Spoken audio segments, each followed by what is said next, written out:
de paz, que ao despertar de um novo homem nos induz.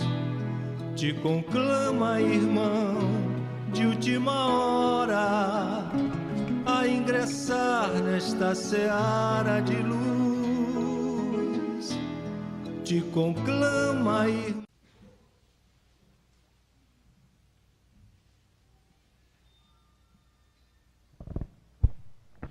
Boa noite a todos. Que a paz do Mestre Jesus nos envolva, nos encharque o coração de muita paz, de muita luz, de muito amor, de muita fé e de muita coragem. Gostaria de abrir o nosso diálogo de hoje contando uma história que eu retirei do livro chamado Saúde das Relações Familiares. Saúde das Relações Familiares é um livro escrito por Alírio Cerqueira Filho. Ele é psiquiatra, espírita, palestrante.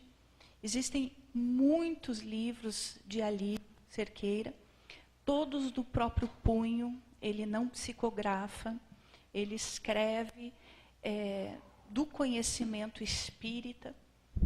E esse livro, Saúde das Relações Familiares, começa com uma história que eu vou dividir com vocês hoje. Conta Alírio Cerqueira que Marli, uma mulher que tinha 2 filhos, um de 3 anos e outro de 3 meses, chegou ao consultório pedindo ajuda psicoterápica, porque estava se sentindo literalmente um monstro. Ela tinha o filho mais velho, de 3 anos, que ela amava com um amor profundo, desde sempre. E o filho mais jovem, de 3 meses, ela sentia um ódio, que ela não sabia de onde vinha. Na hora de amamentar, tinha vontade de esmagar a criança. Na hora de dar banho, tinha vontade de jogar a criança pela janela. Marli morava num prédio, no 12º andar, desesperada, se achando a pior mulher da face da terra. Procura ajuda. Como que ela estava sentindo esse sentimento tão desprezível pelo seu próprio filho de 3 meses? Psicoterapeuta conversou, explicou sobre a reencarnação. Ela aceitou ouvir sobre a reencarnação. Então, ele colocou para ela que já Jesus nos pediu há 2000 anos: acerta-te com o teu inimigo enquanto estás a caminho. E que na certa era uma oportunidade bem-vinda de Deus, aquele filho nos braços, para ela se acertar com o inimigo, aquele inimigo que ela um dia provavelmente odiara. Porque este ódio que ela sentia hoje não era de hoje. Assim, Marli começou a fazer psicoterapia, começou a fazer a catarse, começou a se sentir melhor. E no momento adequado, algumas semanas depois, estava pronta para fazer uma terapia de regressão.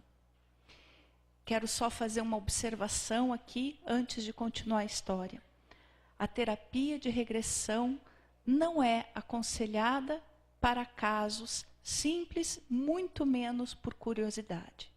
Só se deve fazer terapia de regressão com pessoas extremamente sérias, responsáveis, profissionais da área, e em casos muito graves, que já se foi tentado de tudo e não teve sucesso, como o caso de Marli, que tinha vontade de matar o filho.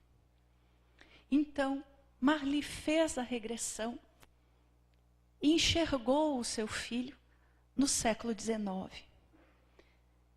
Aquele homem lindo, sedutor, havia seduzido. Era um príncipe, vamos dizer assim, de beleza. Era século XIX, era Espanha. E aquele homem prometeu-lhe tudo. Conseguiu o que queria e depois abandonou-a. A rejeitou-a. Seguiu para continuar iludindo corações. Porém, ela ficou grávida. Sua família expulsou de casa. Ela foi acolhida então num prostíbulo, porque ela era muito bonita. E a dona do prostíbulo então acolheu já com segundas intenções. Assim que o seu filho nasceu, Marli precisou trabalhar como prostituta. E assim desencarnou muito jovem, porque ficou doente, ficou com sífilis, desencarnou muito jovem, deixou seu filho pequeno. Ao desencarnar jovem, com ódio, com raiva, tornou-se obsessora daquele que havia a seduzido e largado. Assim que ele desencarnou, a briga continuou no plano espiritual. Os dois se odiavam. Agora, final do século XX, 100 anos depois, estava Marli com seu antigo sedutor no colo. Era difícil amamentar. Era algo que ela queria dominar, mas não conseguia. Só existia um caminho: o perdão. O perdão é o único caminho para que a gente possa ouvir Jesus e reconciliar com o nosso inimigo enquanto estamos a caminho. Alírio Cerqueira faz um comentário. Será que Marli, só por saber de toda a história, conseguiria sim, num estalo de dedos, passar a amar o filho profundamente? Claro que não. Porque a natureza não dá saltos. O fato de nós sabermos a realidade, o fato de querermos mudar, isso faz com que a gente consiga começar a caminhar passo a passo. E o amor profundo virá provavelmente na próxima encarnação. Nessa encarnação, eles vão desenvolver pelo outro carinho, respeito, dedicação. E isso, neste momento, já está excelente. Na próxima virá o amor. Porque a lei de amor é a lei do universo. Não existe ódio no universo. Enquanto nós odiarmos, não conseguiríamos evoluir.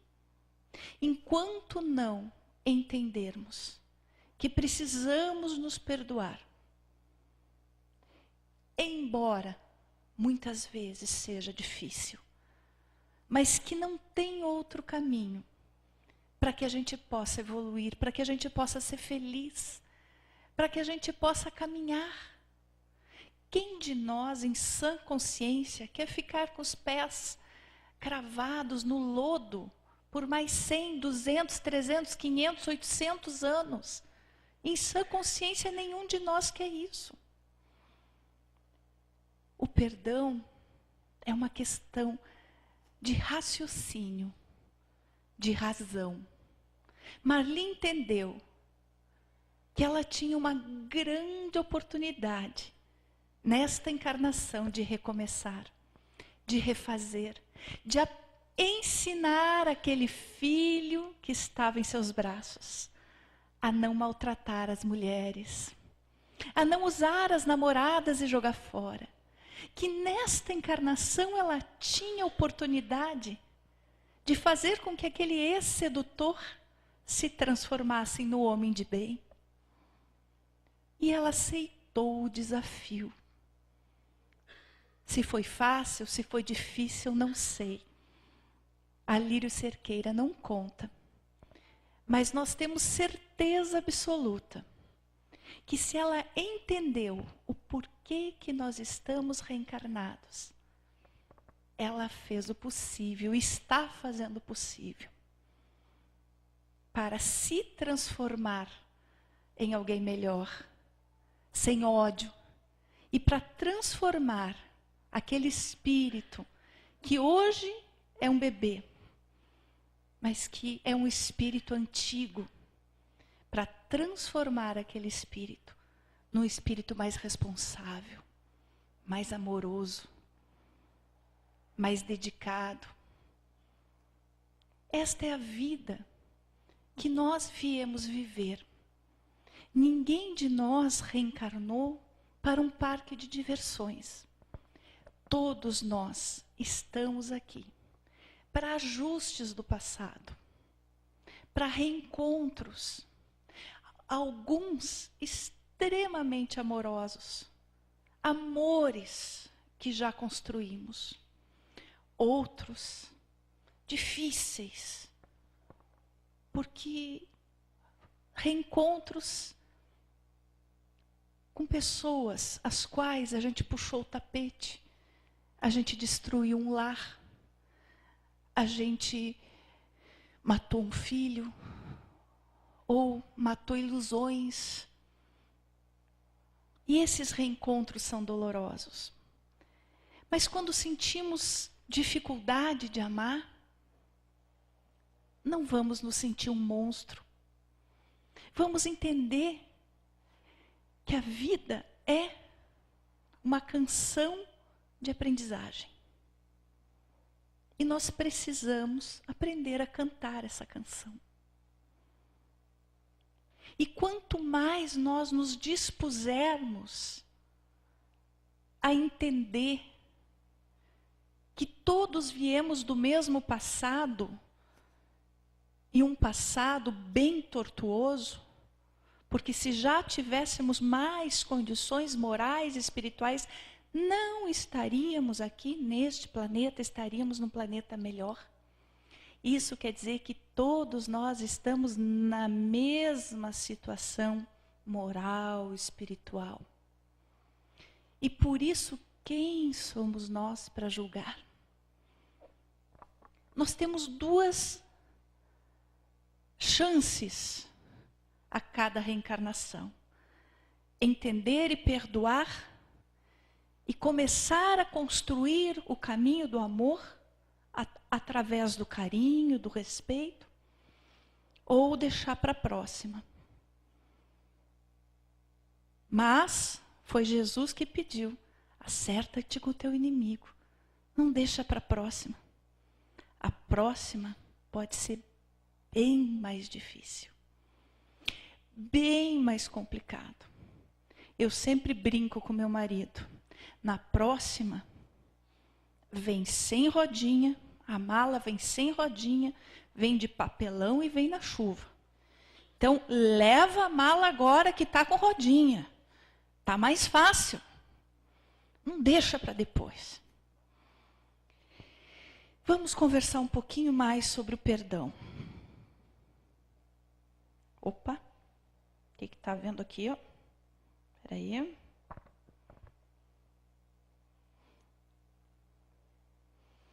Não está. Está andando aí? Aqui também não. Ih, travou.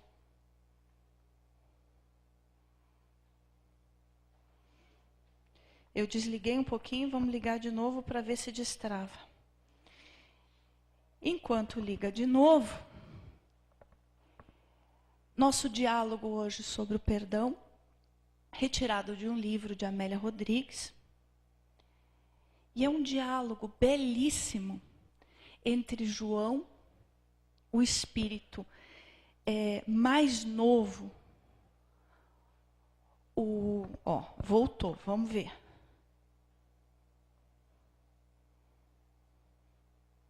Só um pouquinho, gente.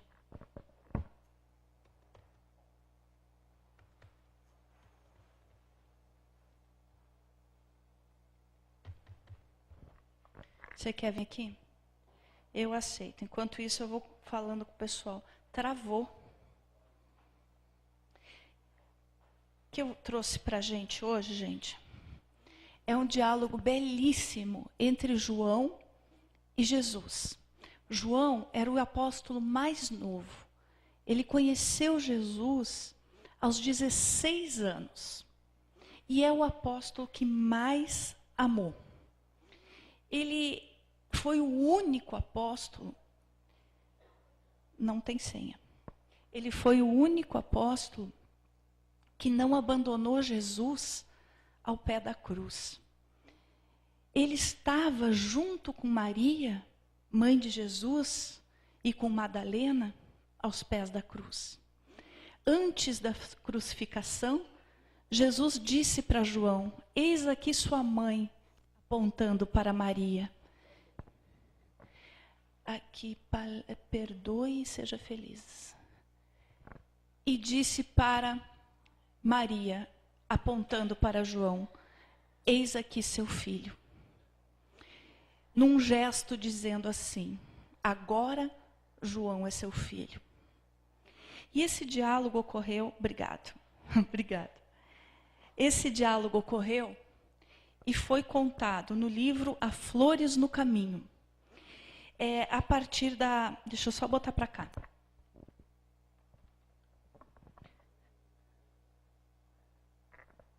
Há Flores no Caminho. A partir do capítulo 3, essa história acontece dentro do capítulo 3. Ditado por Amélia Rodrigues e psicografada pelas abençoadas mãos de Divaldo Pereira Franco. Essa, gente, é a capa do primeiro livro. Depois disso já tem outra capa, tá? Mas essa é a capa do primeiro livro. E esse diálogo, ele se dá sobre o perdão. Por que João foi falar com Jesus sobre o perdão? Porque Jesus, naquela tarde, havia respondido para Pedro que nós devemos perdoar 70 vezes, 7 vezes. E aquilo ficou na cabeça e no coração do João muito forte. E aí, então, ele foi conversar com Jesus sobre aquele ensinamento da tarde. Conta Amélia Rodrigues. As confabulações íntimas entre Jesus e os discípulos, quando terminavam as exaustivas tarefas diurnas, ofereciam campo aos companheiros tímidos que não logravam compreender a dimensão da sublime lição da Boa Nova, para que se aclarassem questões nebulosas e mais se aprofundassem no entendimento do mistério recém-abraçado. Então, a Amélia Rodrigues conta que para o povo Jesus falava de uma maneira, mas para os discípulos, no aconchego do lar de Pedro, Jesus aprofundava o assunto. A locução do mestre sobre o perdão surpreendera Pedro ante a complexidade da benevolência que nós devemos uns para com os outros, a ponto da necessidade de perdoarmos sempre e sem cessar. Os companheiros tiveram reações diferentes, cada um de acordo com a própria estrutura temperamental. O perdão indistinto colhia-os inesperadamente. Era algo muito diferente para eles. Eles nunca tinham ouvido falar. Como perdoar tantas vezes assim alguém? Desde que habituados à dureza do mosaísmo, defrontavam o problema da íntima dulcificação como consequência à compreensão das faltas alheias. Então, eram judeus, nós não podemos esquecer isso. Os apóstolos eram judeus, haviam sido criados na dureza do mosaísmo. Olho por olho, dente por dente. Chega o nosso mestre, guia espiritual do planeta Terra, e diz: olha, a gente não tem que perdoar 7 vezes, mas 70 vezes 7. Porque essa é uma questão de dulcificação íntima. E eles se depararam com essa questão. Amigos, eu lhes pergunto, se dulcificação íntima não seria sinônimo de reforma íntima que o Espiritismo há 158 anos tem nos alertado?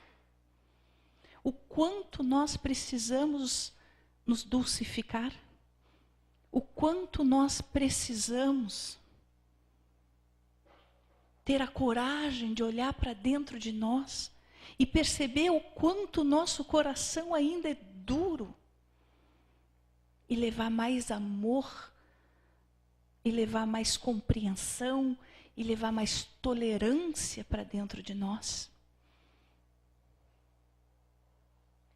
Os companheiros tiveram reações diferentes, cada um de acordo com a própria estrutura temperamental.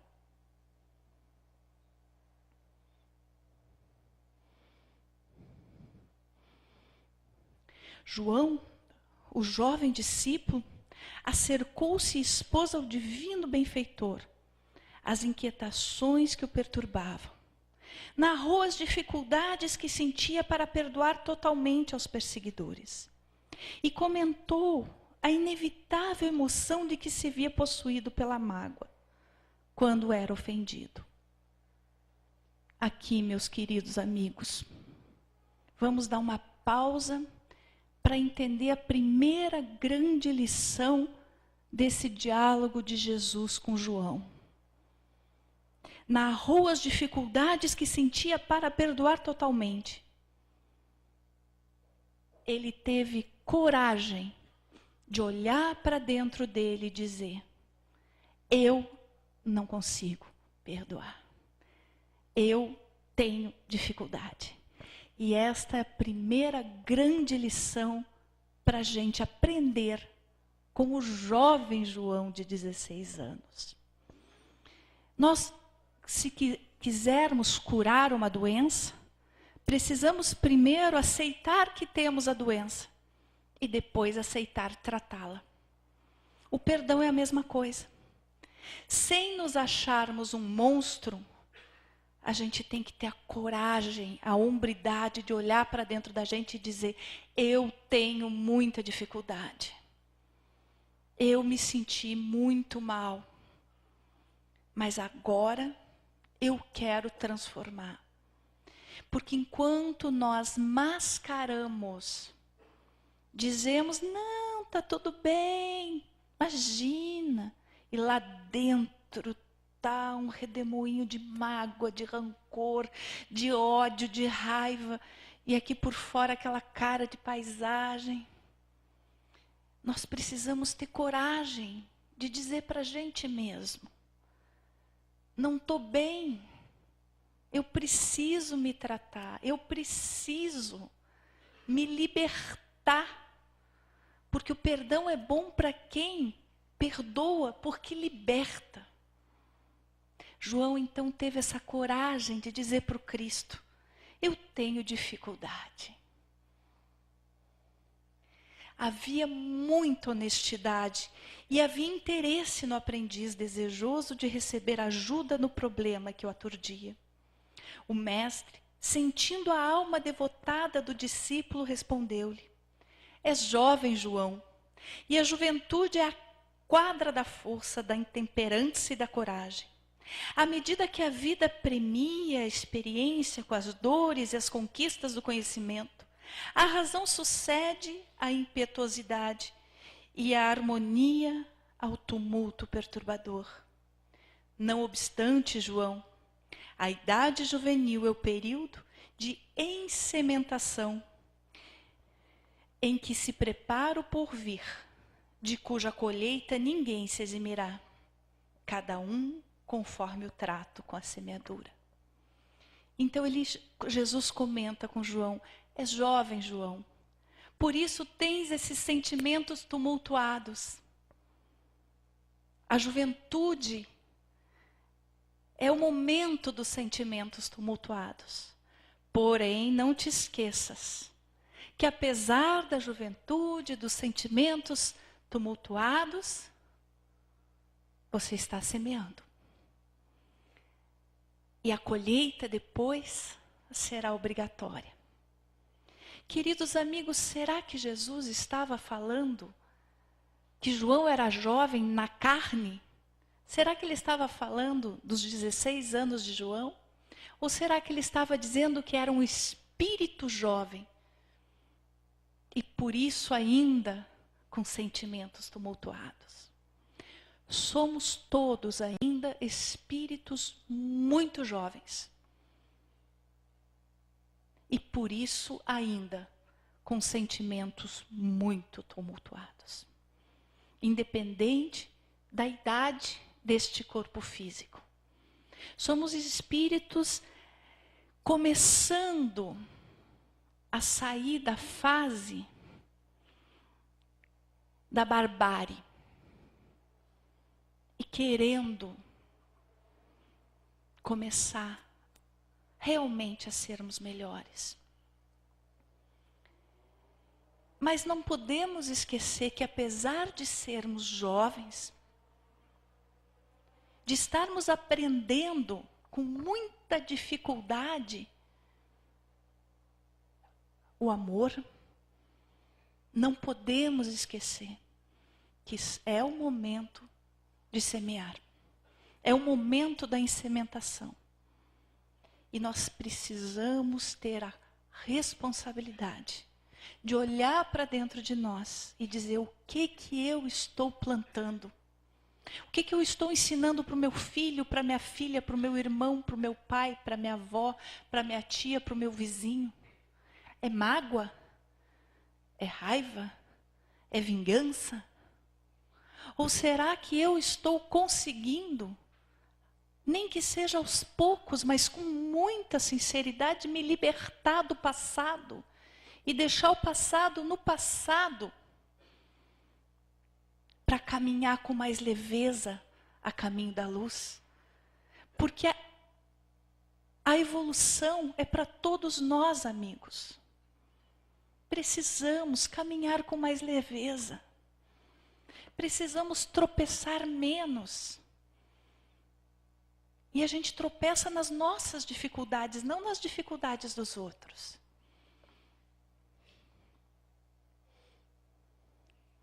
Após uma pausa, o mestre continuou. João, a dificuldade em perdoar está na razão direta da profundidade do amor.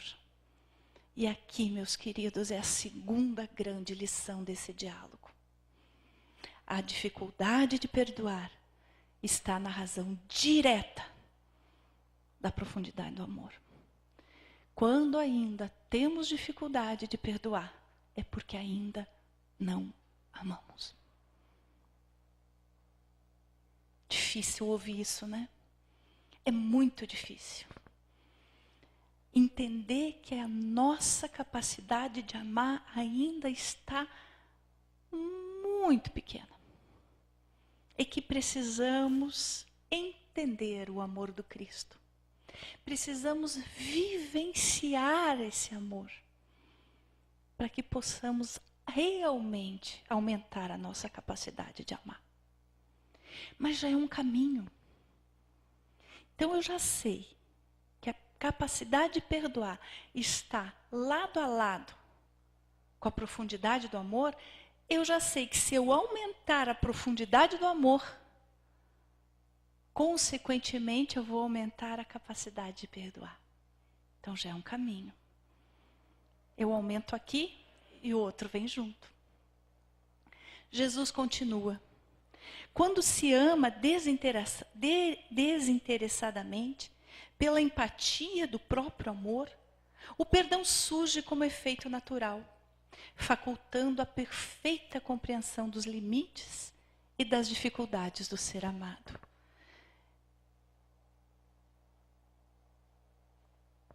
Quem de nós não tem dificuldades? Quem de nós não precisa do perdão? Quem de nós teria coragem de atirar a primeira pedra? Quando Jesus olhou para aquela mulher adúltera e disse: quem tiver sem pecado, atire a primeira pedra. Jesus se abaixou e começou a escrever na areia: adúltero, ladrão, fofoqueiro. Cada um ia passando, ia olhando o que Jesus estava escrevendo e ia saindo. Até que a mulher ficou sozinha com ele e: alguém te condenou, mulher? Não, nem eu. O governador espiritual do nosso planeta não a condenou. E nós temos dificuldade de perdoar porque ainda condenamos os erros dos outros. Jesus então falou: vai, filha, vai. Mas não volta a errar não, tá? Vai e recomeça. Não volta a pecar. Esse caminho você já conhece, já sabe que deu errado. Vai por outro. E o que Jesus disse para ela, Ele diz para nós, a cada manhã. Portanto, não temos que ter culpa, temos que ter responsabilidade para recomeçar, para refazer. A mulher então aturdida, no final da noite não sabia para onde ir. Para casa do pai, não podia voltar. Para casa do marido traído, não podia voltar. Para onde ir? Procurou Jesus então e pediu para segui-lo. E ele disse: ainda não. Mas Senhor, para onde irei? Aprende a amar. Eu não sei amar, Senhor. Aprenderás. Mas como, Senhor? Estarei contigo. Onde quer que vá, estarei contigo. Leve a luz da verdade e do amor à sua frente, da esperança, do perdão e do trabalho. E aquela mulher que havia se salvado do apedrejamento seguiu, deserto afora. E na cidade de Tiro, foi trabalhar numa casa de amor. Ali, montou uma casa para recolher doentes, peregrinos do deserto que adoeciam no deserto, que não tinham para onde ir. Ela limpava suas feridas, dava-lhe caldo quente, orava e falava de Jesus. Aprendeu a amar. Se deu a oportunidade de recomeçar e aprendeu a amar. Quem somos nós para não dar oportunidade para os nossos inimigos do passado? Nós precisamos nos dar mutuamente oportunidade de recomeço. Continua Jesus. Seu amor, no entanto, repousa nas bases falsas dos interesses mesquinhos e subalternos, ou pelo deslumbramento transitório. Mais difícil se faz a solidariedade pelo perdão aos ofensores.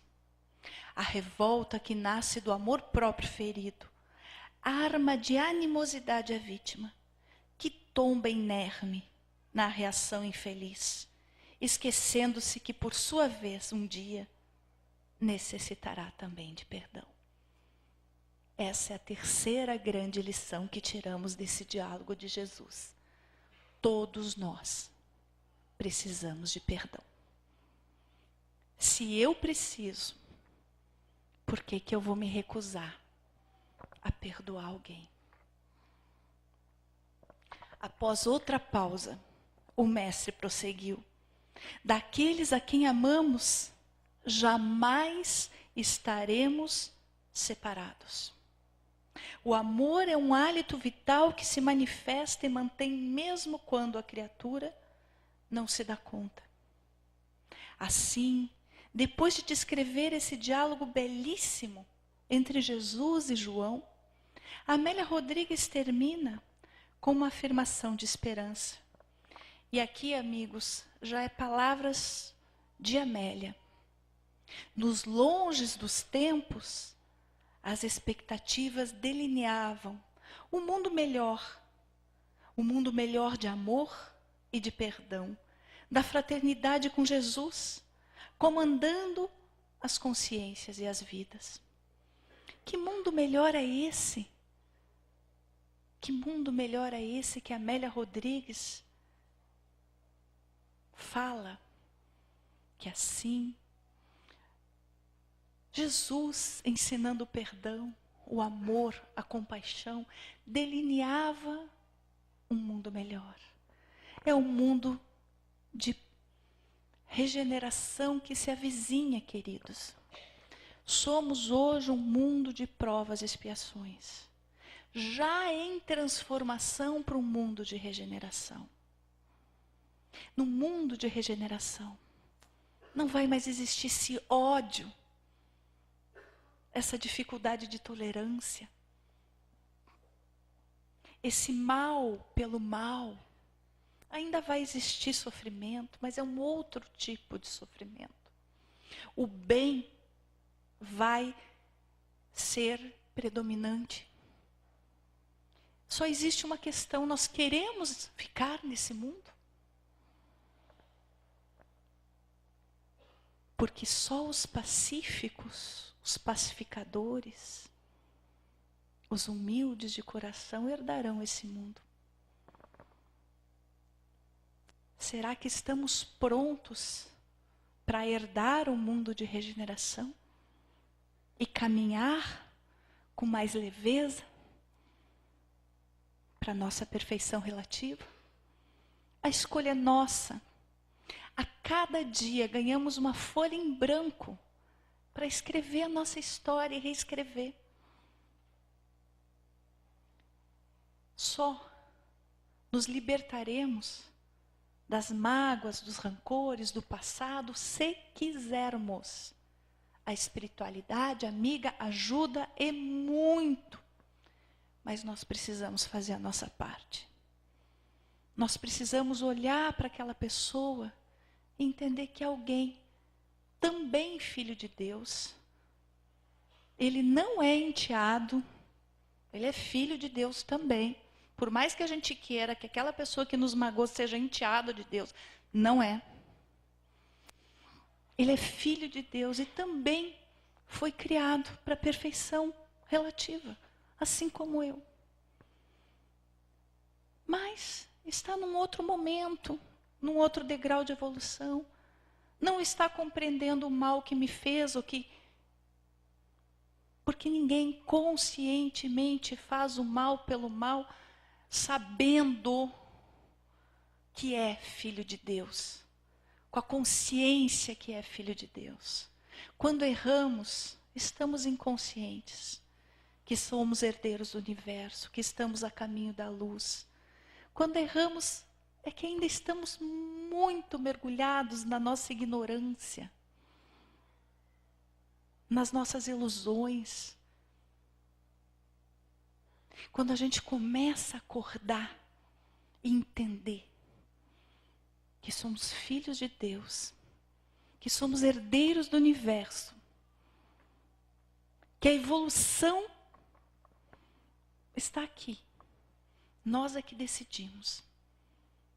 A vida começa a ficar mais leve, mais serena. A caminhada fica mais tranquila.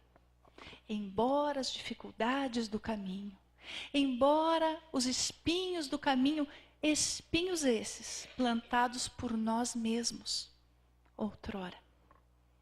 Mas já estamos com mais leveza para plantar flores. Aqui, meus amigos, Evangelho segundo o Espiritismo, capítulo 10. Item 5. Conserta-te sem demora com o teu adversário, enquanto estás a caminho com ele, para que não suceda que ele te entregue ao juiz, e que o juiz te entregue ao seu ministro, e sejas mandado para a cadeia. Em verdade te digo que não sairás de lá enquanto não pagardes o último ceitil. Acerta-te. Ajeita essa pendenga, não deixa para depois. O que seria essa cadeia, gente? São mundos mais primitivos. Quanto mais o nosso coração estiver endurecido, lembremos, o ódio não pode existir dentro de mundos melhores. Se a gente ainda conservar o ódio no coração, a gente não vai conseguir ter vibração para estar num mundo melhor. E quanto mais a gente endurece na mágoa, no ressentimento, mais a gente vai vibrar perto de mundos mais inferiores. É o que Jesus chama de cadeia. Porque de lá não sairemos enquanto não melhorarmos o nosso coração. Enquanto não aprendermos que estamos todos no mesmo barco. E que precisamos todos de compaixão, de mais luz, de mais carinho, de mais atenção. Ainda Evangelho segundo o Espiritismo, item 6. Há na prática do perdão e na prática do bem em geral, além de um efeito moral, um efeito também material. A morte, como se sabe, não livra os nossos inimigos, não nos livra dos nossos inimigos. Os espíritos vingativos prosseguem sempre em seu ódio, além da sepultura, aqueles que ainda são objeto do seu rancor. Daí ser falso quando aplicado ao homem o provérbio: morto cão, acaba a raiva. O espírito mau espera que aquele a quem queira mal esteja encerrado em seu corpo e assim menos livre, para mais facilmente o atormentar, atingindo em seus interesses ou nas suas mais caras afeições. É necessário ver neste fato a causa da maioria dos casos de obsessão, sobretudo aqueles que apresentam certa gravidade, como a subjugação e a possessão.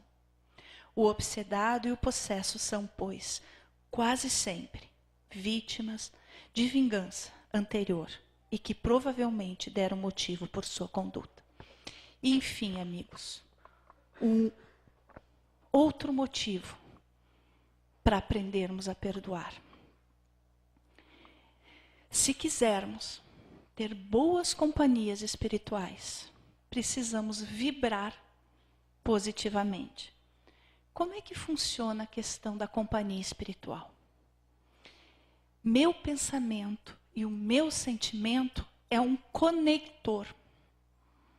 Se eu tenho bons sentimentos, se eu tenho bons pensamentos, eu conecto, eu vibro e conecto com bons espíritos que querem me ajudar a evoluir, que querem me ajudar a trabalhar no bem, que querem me ajudar a me transformar para alguém melhor.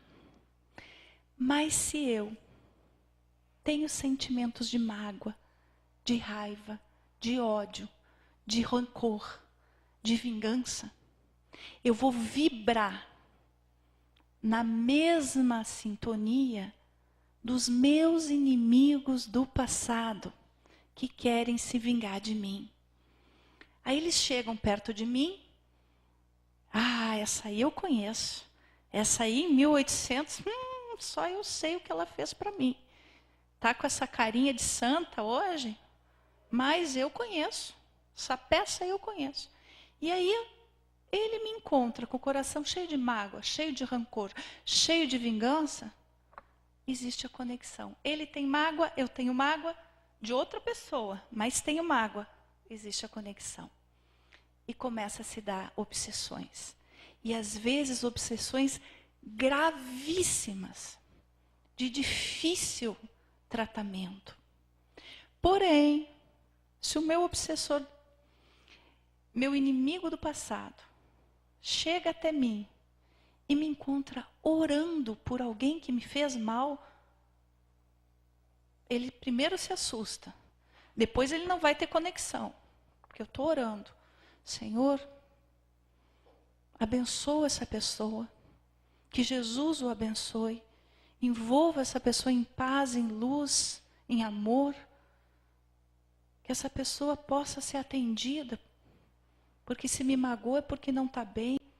Então, que os bons espíritos possam atender. Aí o meu inimigo do passado, em primeiro lugar, não tem conexão. Que ele chegou, me encontrou fazendo uma catarse verdadeira, sentimento verdadeiro, orando por alguém que me fez mal. Ele não vai ter conexão. E ele vai ter só duas opções. Ou ele vai embora, ou ele começa a aprender comigo a perdoar. E daqui um pouco me perdoa. Opa, se ela está perdoando, ela está mudando, ela está perdoando, ela já não é a mesma pessoa. Ah, mas eu também vou querer perdoar, não vou querer mais ficar nessa vingança, eu estou nessa vingança, nessa encrenca há 200 anos, vou perdoar também. Muitas vezes a gente consegue trazer nosso inimigo do passado para o centro espírita, ele é atendido, fica por aqui, começa seu tratamento, começa a estudar, começa a se preparar. Então, amigos, para terminar, o perdão é uma grande profilaxia para a obsessão. Que quando eu perdoo e oro pelo meu inimigo, eu estou também dando exemplos positivos para os meus inimigos do passado, que eu não vejo, mas que eu tenho. Portanto, para encerrar, voltando à história de Marli, não vamos nos sentir como ela, uma monstra, um monstro, por não ter sentimentos positivos. Vamos entender que sentimentos negativos fazem parte do passado. E a gente pode deixar o passado no passado. E a gente pode fazer um plano de amor para começar a amar, para começar a ter carinho, para começar a ter cuidado. E esse cuidado, esse carinho, um dia vai se transformar em amor. Mas não vamos desistir, não. Não vamos nos entregar ao desânimo ou aos julgamentos. Vamos passo a passo, porque a evolução não dá saltos. Mas não vamos sentar no meio do caminho e desistir, por mais difícil que seja.